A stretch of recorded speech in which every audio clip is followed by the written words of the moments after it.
welcome to another Lap Guy video. My name's Bart, and today we'll be taking the iRacing Formula iR-04 around Watkins Glen International on the boot layout. Let's get into the hot lap.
Alright, coming down the main straight at Watkins Glen for the first corner. This is fourth gear in this car, so down 2 gears and braking into what is one of the most important corners on the track in terms of lap time and also in the race. It's a main overtaking point, and also if you get a bad exit out of here, you're probably going to get overtaken.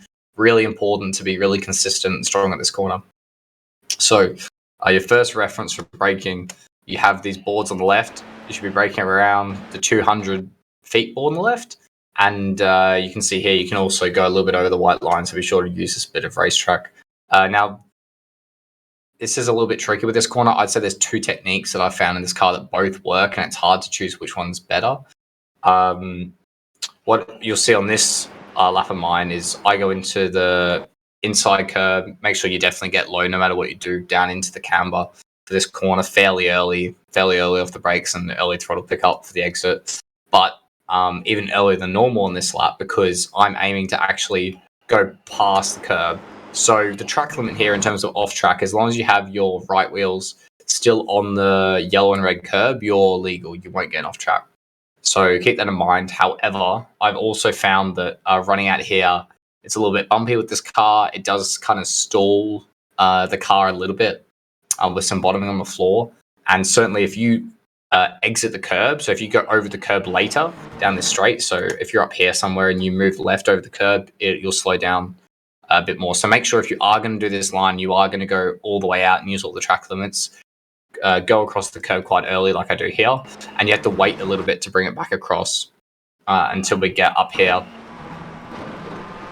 And if you do that, you won't lose so much time on the bumps. The other way to take this corner is actually just to run so your left wheels are just leaning on the yellow and red curb and your right wheels are still on the white line. That way you won't get any bottoming, but you won't have as wide a track to run out and release the steering, get on the throttle as early. So play around with this a little bit. I wouldn't go between. So make sure you stick to one or the other.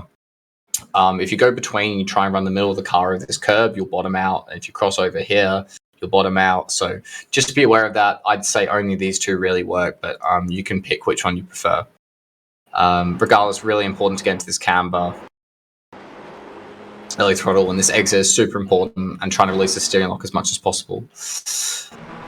And it's a general theme for the track here. We want to be, whenever you feel like the front is scrubbing or sliding and you have to have a low steering lock on, you need to try and release it as much as possible. And that's just letting you know you're pushing the fronts too much. You need to rotate the car a little bit or wait a little bit longer before you can get up on throttle if you can feel the vibration or you're getting tyre noise. For the front tyres, you're probably losing time.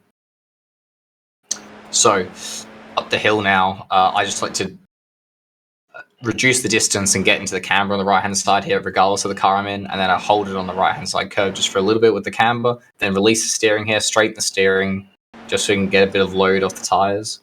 Same thing here, really smooth on the steering, then straighten up, get the load off the tyres. Also wait to shift. Hold 5th gear all the way until you get to this crest here. If you change up before now, you lose a little bit of time because the car will bog when it changes into 6th gear up the hill.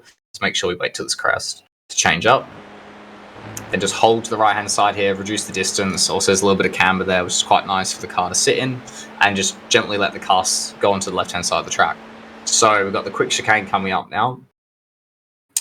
Reference, not really braking at all on the left here. Really just a turning reference, always after this white line, and where this marshal's post is on the left, and you've got this also bit of white line here coming up, and they're all good references to trying to pick and choose where we want to be. Realistically, I'm always aiming to have the car as far right over this curve as possible, and that's really important to open up the rest of the chicane. And you might think, it's a lot of curve to take in this car, and it is, but as long as you have the car flat, and as you'll see in a moment, and you're not pitching the car, so you're not braking or lifting aggressively as you go over the curb, the car will be stable, but it will take some practice to get used to, but it's 100% worth it. Huge lap time gain to be taking on the curb here. So you can see turning in 6th, getting as close as we can to the curb, to the barrier on the right-hand side, lining ourselves up here. We can run on this grass as well.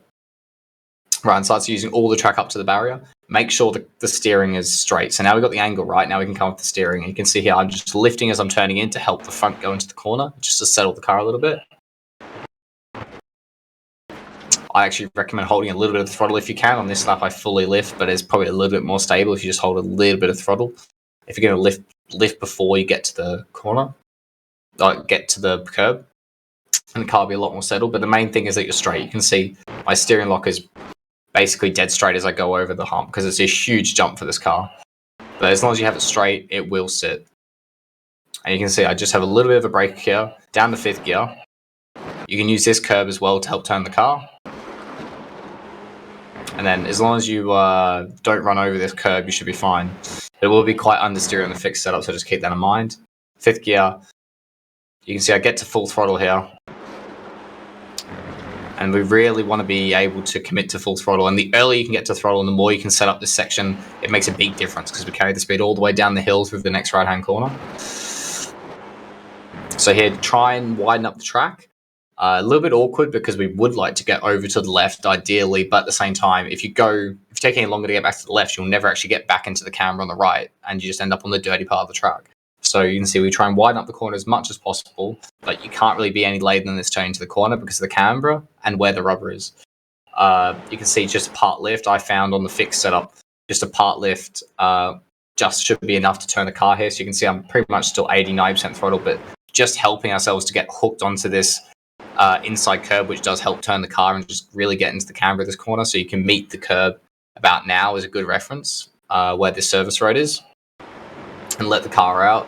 And then once again, try and reduce the steering. Really tricky though, just trying to keep enough steering lock on to turn through the corner without overloading and scrubbing the tires, creating more understeer.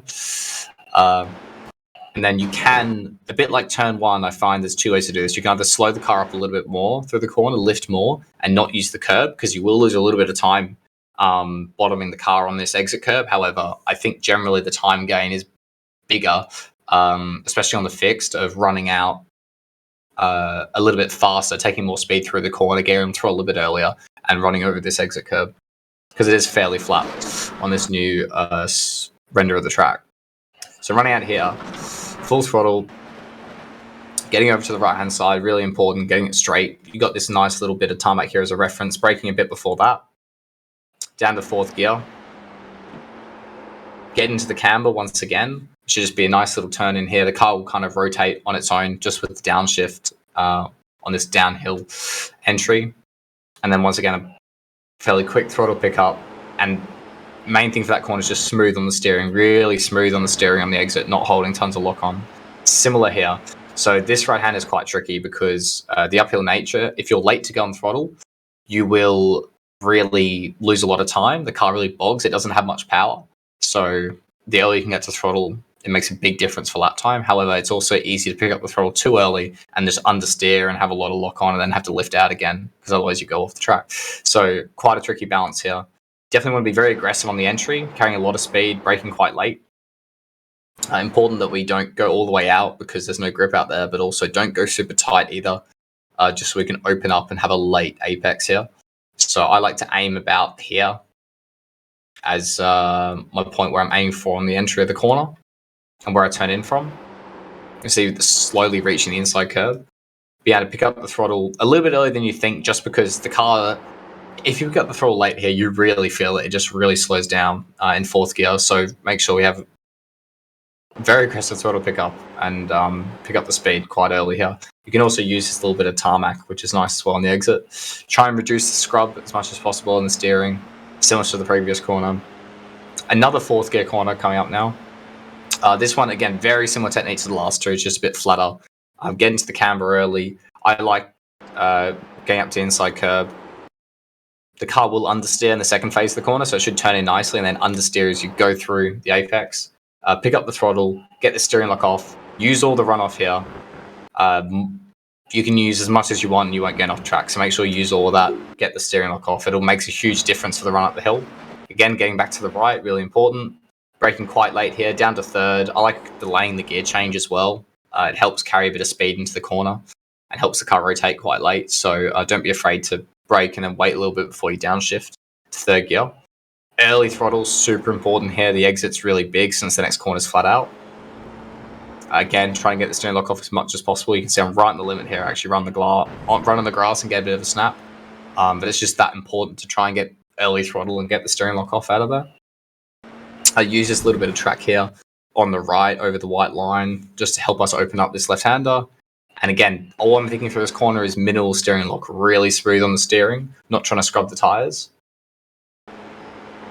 Just running up against the inside curb. You should be able to take it flat without going over the outside curb, which again kind of upsets the car and drags you wide. So ideally try and avoid that.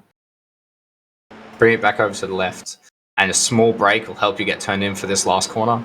You probably can do it with the lift, but I find the fixed setup, it's a bit better to just stop the car and turn it more with the brake, and you get early throttle pickup then. If you lift, you get a lot of understeer and you have a lot of scrub on the wheel, and it kind of hurts the exit. But yeah, just make sure you're on the throttle quite early in this apex using the camber. And then again, try and release the steering as much as possible, running all the way up to the outside wall. Then you just flat out and cross the line. Thanks for watching this video. If you have any questions, you can put them in the comment section below. And if you'd like to check out the Coach Dave Academy Discord, that's also in the YouTube video description. See you next week.